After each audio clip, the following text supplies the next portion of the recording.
اے پیغمبر صلی اللہ علیہ وآلہ وسلم، جو عورت تم سے اپنے شوہر کے بارے میں بحث و جدال کرتی اور اللہ سے شکایت رنج و ملال کرتی تھی، اللہ نے اس کی التجا سن لی اور اللہ تم دونوں کی گفتگو سن رہا تھا۔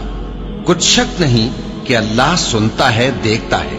جو لوگ تم میں سے اپنی عورتوں کو ماں کہہ دیتے ہیں وہ ان کی مائیں نہیں ہو جاتی، ان کی مائیں تو وہی ہیں جن کے بدن سے وہ پیدا ہوئے۔ بے شک وہ نامعقول اور جھوٹی بات کہتی ہیں، اور اللہ بڑا معاف کرنے والا ہے، بخشنے والا ہے۔ اور جو لوگ اپنی بیویوں کو ماں کہہ بیٹھیں پھر اپنے قول سے رجوع کر لیں تو ان کو قربت سے پہلے ایک غلام آزاد کرنا ضرور ہے۔ مومنو، اس حکم سے تم کو نصیحت کی جاتی ہے اور جو کچھ تم کرتے ہو اللہ اس سے خبردار ہے۔ اب جس کو غلام نہ ملے وہ قربت سے پہلے لگاتار 2 مہینے کے روزے رکھے، پھر جس کو اس کا بھی مقدور نہ ہو اسے 60 محتاجوں کو کھانا کھلانا چاہیے۔ یہ حکم اس لیے ہے کہ تم اللہ اور اس کے رسول کے فرما بردار ہو جاؤ، اور یہ اللہ کی حدیں ہیں اور نہ ماننے والوں کے لیے درد دینے والا عذاب ہے۔ صحابی ہیں اوس بن صامت، انہوں نے اپنی بیوی کو طلاق دے دی۔ ایک طلاق تھی جاہلیت کی جس میں یوں کہا جاتا تھا تو میری ماں کی طرح ہے، تو اس پر طلاق ہوتی تھی جاہلیت میں۔ ایسی طلاق کہ کبھی دوبارہ نکاح نہیں ہو سکتا، کہیں اور نکاح ہو کے طلاق ہو کے بھی نہیں ہو سکتا، یہ ایسی طلاق تھی۔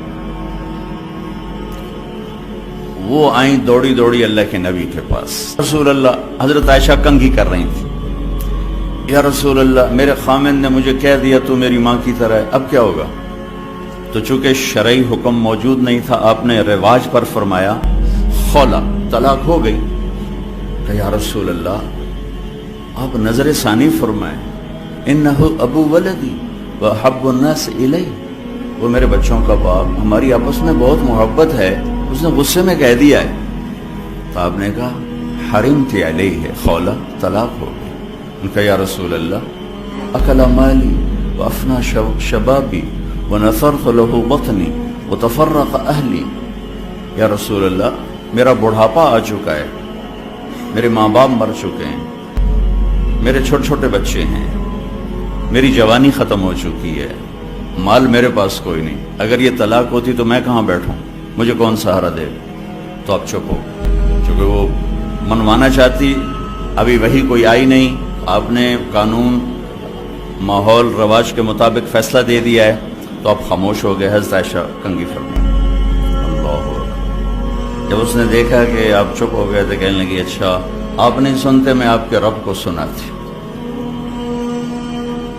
اللہ کے نبی کہہ رہے ہیں طلاق ہو گئی، وہ کہہ رہی اچھا میں آپ کے رب سے بات کرتی ہوں۔ اس نے وہیں ہاتھ اٹھائے، اللہم انہم لی منہ صبیۃ صغار، اے میرے رب میرے چھوٹے چھوٹے بچے، ان ضممتہم الی فضاجعوا، میں اپنے پاس رکھوں تو روٹی کہاں سے کھلاؤں، ان ضممتم الیہ فضاعوا، باپ کے پاس چھوڑوں تو تربیت کون کرے گا؟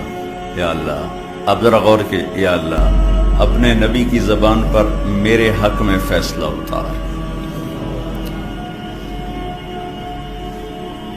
یہ نہیں کہا کہ اللہ تو اپنے علم کے مطابق فیصلہ اتار، تو اپنی شریعت کے مطابق فیصلہ اتار۔ میرے رب میرے حق میں فیصلہ اتارنا، میں بچوں کو کہاں لے جاؤں گی، میں بڑھاپا کہاں گزاروں گی؟ تو ایک دم اللہ کے نبی پر وحی، تو جب وحی آتی تھی اب پسینہ پسینہ اور آنکھیں بند ہو جاتی تھی۔ تو حضرت عائشہ نے کہا خولا خولا، چپ کر چپ کر، وحی آ گئی وحی آ گئی۔ خولا نے جب دیکھا تو اور زور سے رونا شروع کر دیا، کس بات پر؟ کہ پتہ نہیں میرے حق میں ہے یا میرے خلاف ہے۔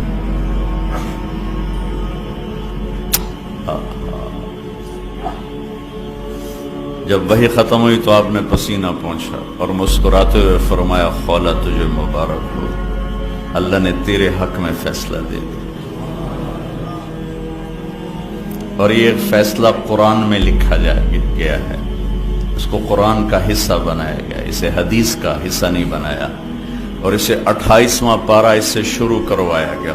28واں پارہ سورہ مجادلہ، نام ہی مجادلہ رکھا، مجادلہ جھگڑا کرنے والی عورت، جھگڑا کرنے والی، اللہ کے نبی سے جھگڑا نامی مجادلہ ہے۔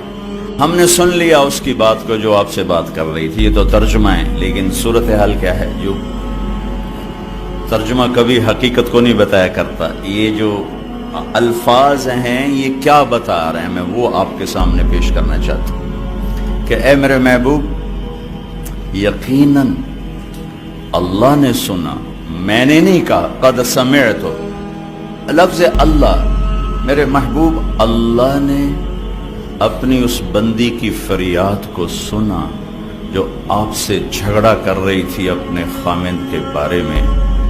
آپ انکار کر رہے تھے، وہ اقرار کروا رہی تھی، اور اس عدالت میں میں بھی موجود تھا، اور میں نے یہ فیصلہ اپنی بندی کے حق میں کر دیا، اور اس طلاق کو ختم کر دیا، اور اس کا جرمانہ رکھ دیا کہ غلام آزاد کرے، اور بیوی حلال ہو گئی، یا مسکینوں کو کھانا کھلائے یا روزے رکھے، بیوی حلال ہو گئی۔